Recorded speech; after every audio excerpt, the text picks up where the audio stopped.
नमस्कार दोस्तों, स्वागत है आपका मेरे YouTube चैनल एआई समाचार में। गाजा में युद्ध विराम लागू होते ही हजारों विस्थापित घर लौटेंगे। पर क्या ये कहानी सच में शांति की तरफ है या अमेरिका के दांवपेच का नया अध्याय है? चलिए जानते हैं।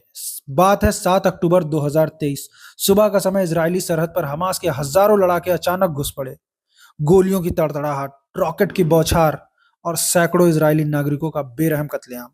महिलाएं निर्वस्त्र घुमाई गईं, 251 से ज्यादा लोगों को बंदी बना लिया गया। इसी एक दिन ने पूरी दुनिया को हिला दिया। फिर शुरू हुआ जवाब। किसका? इजराइल का। इजराइल ने गाजा पट्टी के मलबे में बदलने के लिए अपने जेट उतार दिए। बम, मिसाइल, टैंकों से हमला किया गया। Operation iron sword.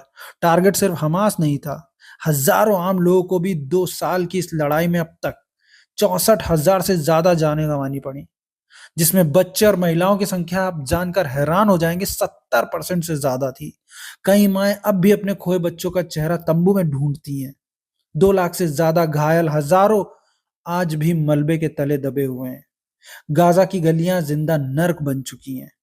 लेकिन ये सिर्फ 2023 की कहानी नहीं है, 100 साल से ज्यादा पुरानी जड़ें हैं। जब 1948 में इसराइल बना तो लाखों फिलिस्तीनों की जमीन छिन गई। उसी समय दोस्तों हमास एक संगठन बना जिसने गाजा पट्टी को अपनी आजादी और धार्मिक प्रतीक बनाने का वादा किया। गाजा एक जगह है, एक एरिया है लगभग 400 किलोमीटर स्क्वायर में। जवाब में इजरायली अपनी अस्तित्व और सत्ता के लिए हर सीमा लांघ गया। बम गिराता रहा, गाजा को ब्लॉक करता रहा, लेकिन इन सब में गलती किसकी थी? हमास का हमला एक बड़ा अपराध है, नो डाउट। लेकिन इजरायली जवाब टारगेट सिर्फ हमास नहीं, पूरी जनता पर पड़ा। भूख, बेघरपन, भुखमरी, ये सब सजा किसकी गलती है? शायद इंसानियत हार गई है।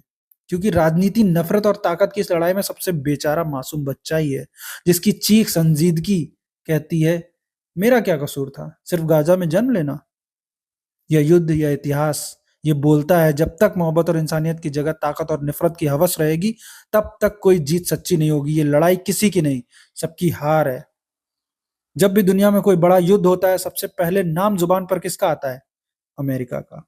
असली लड़ाई तो इसके बाद शुरू हुई। अमेरिका ने इस लड़ाई में खुलकर इसराइल का साथ दिया। क्या और क्यों?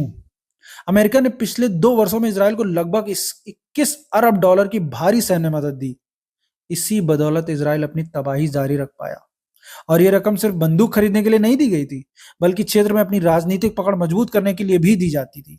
जब दुनिया शांति की गुहार लगाती है, अमेरिका वार्ता बीच में रोक देता है, क्योंकि उसका मतलब था ज्यादा हथियार की बिक्री, ज्यादा नियंत्रण।